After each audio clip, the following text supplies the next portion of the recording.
পাশ থেকে হাঁ করে দেখছে বলে আমি বলছি তুইও কি মেকআপ করবি, ও পাশ থেকে কিন্তু দেখেই যাচ্ছে কন্টিনিউ তুলিটা যতক্ষণ আমি। Hey guys, welcome back to my YouTube channel Stylish Gautami। তোমরা কেমন আছো? আশা করছি সবাই ভালো আছো। তো একটা নতুন ভিডিওতে সকলকে ওয়েলকাম। তো ভাবলাম আজকে যখন সরস্বতী পূজা, আজকে তোমাদের জন্য সকাল থেকে কি করব সবটা শেয়ার করব। আর তোমরা কোথায় কে পুজোর কি প্ল্যানিং করেছো অবশ্যই আমাকে কমেন্টে জানিও। আর আমার প্ল্যানিং কি সেটা তোমরা ভিডিওতে দেখতে পাবে, তো ভিডিওটা কন্টিনিউ অবশ্যই দেখতে থাকো। তো এখন বাজে সকাল 11টা, 9টায় উঠেছি, তারপর ফ্রেশ হলাম, খেলাম। আর এবার তো আমার অঞ্জলি দেওয়া হবে না, কেন হবে না যারা গেস করতে পেরেছে তারা অবশ্যই কমেন্টে জানিও। আর বাকিদের আমি লাস্ট বলে দেবো। সবাই স্নানটা কমপ্লিট হয়েছে, এবার একটু হালকা পাতলার উপর মেকআপ করবো না, মানে একটু ফিট হয়ে নেবো। আর আমার না আইব্রো প্রায় উঠেই গেছে। স্নান করা কমপ্লিট, আর আমি একটা পরে দিয়েছি কুর্তি আর নিচে একটা প্লাজো প্যান্ট, তো এটা বেশি কমফোর্টেবল লাগে। তো এখানে আমি সাজুগুজু করতে বসে পড়েছি। আর সেরকম না, তোমাদের আগে বললাম আমি জাস্ট হালকার উপরই মেকআপটা রাখবো, যেহেতু আমি অঞ্জলি দেব না। আর অঞ্জলি না দেওয়ার কারণ একটাই, প্রেগনেন্সির সময় নাকি অঞ্জলি দেওয়াটা একদমই ঠিক না। এবার হচ্ছে কোন সময় কেন ঠিক না সেটাও আমার প্রেগনেন্সি ভিডিওতে তোমরা জানতে পারবে, আমি এই ভিডিওতে আর বললাম না। তো যাই হোক, এখানে আমি রেডি হতে লেগেছি। আর যেহেতু আমি শাড়ি পরবো না, তাই আরও মেকআপটা হালকার উপরই রাখছি। আর হচ্ছে শাড়ি পরাটা আমি খুব একটা পছন্দ করি না, আমি এমনিতেও শাড়ি পরি না, তার মধ্যে এই সময় তো একদমই না।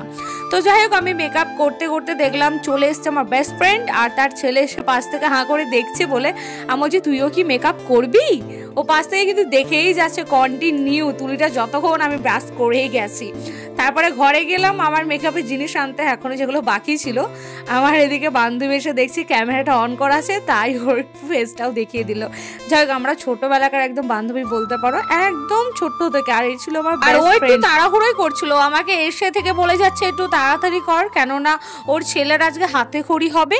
আর ক্লাবের পুজোতে মানে হতে অঞ্জলি দিতে অনেকটাই দেরি হয়, তাই আশেপাশে যেখানে তাড়াতাড়ি পুজো হচ্ছে সেখানেই আমরা বেরোবো, দেখবো যে কোথায় তাড়াতাড়ি হচ্ছে, ব্রাহ্মণকে জিজ্ঞাসা করব, তার জন্য আর কি তাড়াহুড়ো করছিল। তো যাই হোক, বেরিয়ে আসলাম রেডি হয়ে। আর এই ঠাকুরটা ছিল আমাদের আশেপাশে, মানে আমাদের পাড়ার বললেও ভুল হবে, মানে আমাদের বাড়ি কটার আশেপাশে যে কটা বাচ্চা ছিল সে কজন মিলে করেছিল।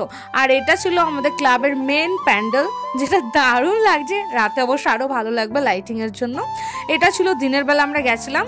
আর আমি প্যান্ডেল তো অনেক দিন থেকেই হচ্ছে, আর আমিও অনেক দিন থেকে আসি, বাট মানে ক্লাবে এই রাস্তার দিকে আমার আসা হয়নি। তো এসে বেশ এক ঝলকের জন্যই আমি শক খেয়ে গেছিলাম যে সত্যি প্যান্ডেলটা দারুণ হয়েছে। আর এটা একটু সাইডে ছিল, কারণ এখানে অঞ্জলি দেওয়া সর্বপ্রথম হচ্ছিল ফার্স্ট, তাই এখানে চলে আসলাম। যেহেতু ও উপবাস ছিল আর আমি তো উপবাস ছিলাম, কিন্তু অঞ্জলি দিতে পাইনি। তারপরে পুজো হলো, প্রসাদ নিয়ে সোজা বাড়ি চলে আসলাম। এতটা ফল যেহেতু আমি খাবো না, আর মা দিকে ছোট বোনের জন্য রান্না বান্না করছে, কেননা ও গেছে স্কুলে অঞ্জলি দিতে। তারপর মাকে প্রসাদটা দিয়ে দিলাম। আমাদের ক্লাবে এখনো পুজো হয়নি, পাশে ওই ছেলে পেলে মিলে যেগুলো করেছে দেখছি অনেক জায়গায় করেছে। আমাদের বাড়ির সামনে একজন করেছিল, আমাদের পাড়াটা ছেলে পেলে মেলে ছোট্ট করে একটা করেছিল।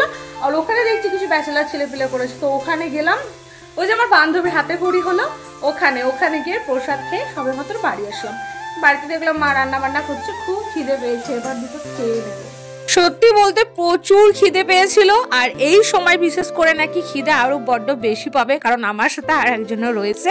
তো যাই হোক, দেখো বোন এখনো আসেনি, আমি কিন্তু আমার খাওয়াটা কমপ্লিট করে নিলাম। 1 hour later.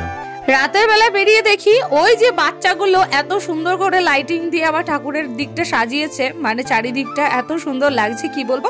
আর আমি যেহেতু ঠাকুর দেখতে বেরোবো না, ক্লাব দিকে গিয়ে একটু বসবো, তাই একটু রেডি হয়ে মা আর আমি মানে মাকে সঙ্গে করে নিয়ে আসলাম। আর এই ছিল প্যান্ডেলটার রাতের লুকটা, দারুণ লাগছিল। অবশ্য কিছু লাইট নাকি দেওয়া হয়নি শুনছি। আর এই ছিল ভিতরে ডেকোরেশনটা, ভিতরটাও দারুণ লাগছিল। আর তোমরা হয়তো একটু মনে করলে দেখতে পাবে, এই প্যান্ডেলটা কিন্তু আগের একটা মিনি শর্টস আমি পোস্ট করেছিলাম, হয়তো গেস করতে পারো, মনে থাকলে হয়তো দেখতে পারো। যাই হোক, এই ছিল আমাদের মায়ের প্রতিমা, আর এইটা ছিল মেন রাস্তা, মানে সোজাভাবে সবাই যাতায়াত বেশি করছে। আর এইদিকে ঠাকুর পুজো কমপ্লিট হয়ে গেছে, তাই আমিও ছিলাম এখানে, বসলাম, কোথাও ঠাকুর দেখতে যাইনি যেহেতু, তাই প্রসাদটা নিয়ে এসে এখানে বক্সের সামনে বসেছিলাম। কিছু বাচ্চারা ডান্স করছিল, আর তাদের মধ্যে ছিল আমার ছোট বোন। তো ওদেরই বসে বসে ডান্স দেখছিলাম। অবশ্য মিউজিকটা চালানো থাকলে, মানে দিতে পারলে হয়তো বুঝতে পারতে এটা সত্যিই খুব সুন্দর ডান্স করছিল। আমি এই ব্লকেই ঠাকুর বিসর্জন যেদিন হয়েছিল সেদিনকার ব্লগটাও অ্যাড করে দিচ্ছি, কেননা যেদিন বিসর্জন ছিল সেদিন কিন্তু আমি ফার্স্ট মানে সকাল থেকে ব্লগটা স্টার্ট করিনি, আর জাস্ট কিছু স্কিপ নেওয়া হয়েছিল, তার জন্য একটা ব্লগে দিয়ে দিচ্ছি।